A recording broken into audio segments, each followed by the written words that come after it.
Later today, President Joe Biden is expected to hold a news conference in Washington with the NATO summit wrapping up.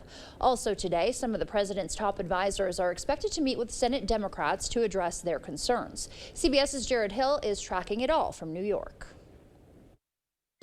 May we continue to grow stronger and closer in all the years ahead. President Joe Biden and NATO leaders toasted a unified alliance as the president's support among members of his own party stands on shakier ground. Wednesday, Vermont Democrat Peter Welch became the first sitting senator to call on Biden to pull out of the presidential race. The same day, Democratic Party megadonor George Clooney dealt Biden another blow, calling on the president to step aside in a New York Times op-ed. The actor described his interactions with the president at a fundraiser he hosted for Biden 3 weeks ago, writing, "He wasn't even the Joe Biden of 2020.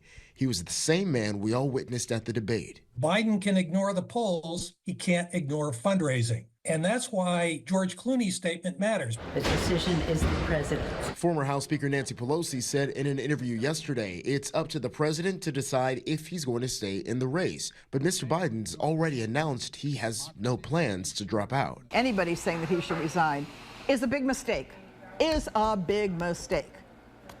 We have a wonderful president right now. Everybody knows that at some point you got to take your grandparents' keys, like probably around the age Joe Biden is. Biden's Republican rival, former President Donald Trump, slammed both Pelosi and Clooney on social media yesterday, while also poking at the Democrats' infighting.